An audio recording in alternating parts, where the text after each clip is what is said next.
हमारे पास एक क्वेश्चन है, कोई धन साधारण ब्याज से 20 वर्ष में 3 गुना हो जाता है, इसी दर से यह धन कितने वर्ष में दोगुना होगा। इसका सॉल्यूशन का तरीका है, पहले में देखेंगे क्या दिया हुआ है। टाइम दिया हुआ है पहले 20 ईयर्स एन ये जो ये गुना है उसको समझ 3 गुना दिया हुआ है। तो हमारे पास एक फॉर्मूला है, T equal to n minus 1 into में 100 अपॉन में r। हमारे पास r नहीं है, r को मान लेते हैं। तो यहाँ से हमें पहले r निकालना है।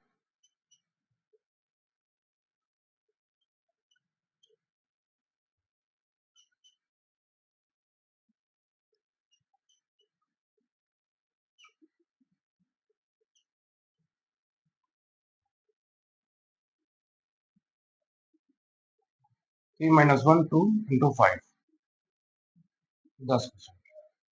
अब इसी में एक दूसरा क्वेश्चन ये पूछ रहा है, इसी दर से यह धन कितने वर्ष में दोगुना होगा। इसी का हम यूज करेंगे, इसी फॉर्मूले का, और दूसरा पार्ट सॉल्व करेंगे। अब ये टाइम पूछ रहा है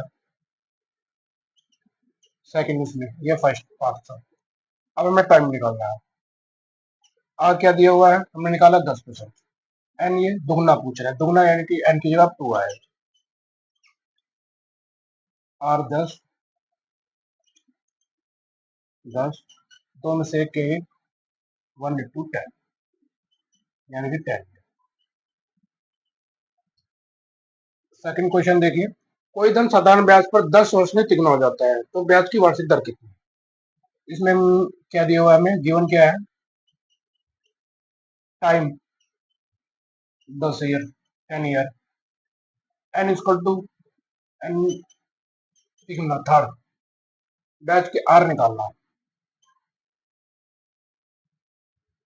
फॉर्मूला क्या है हमारे पास, एन माइनस 1 इंटू में 100 अपॉन में आर। टी क्या है हमारे पास 10, एन माइनस 1 3 इंटू में 100, आर हमें निकालना है। इसको हम सॉल्व कर लेते हैं, आर इधर आ जाएगा, 10 नीचे चला जाएगा, 3 माइनस 1 हो जाएगा 2 इंटू में 100 अपॉन में 10, 10 इज टू 100 10 10 टू 20 यानी कि 20 ईयर्स। ये हो गया इसका आंसर। इसमें टाइम पूछा है, पहले हमें आर निकाले थे रेट, अब इसमें रेट दिया हुआ है, अब हमें टाइम निकालना है। टाइम को हम मान लेते हैं, कुछ भी टी मान लेते हैं। आर क्या दिया हुआ है 10%, तिगना यानी कि जो एन इसको तिगना जो हमने मान रखा है उसको, अब ये हो गया 3। फॉर्मूला क्या हमारे पास, एन माइनस 1 इंटू में 100 अपॉन में आर। अब टाइम निकालना है तो हम क्वेश्चन को वैल्यू पुट कर देते हैं, N equal to 3 minus 1 into में 100 आर 10%। 10 से 10 कट गया, 3 में से 1 गए 2 और इंटू में 10, इसका आंसर हो गया 20 ईयर्स।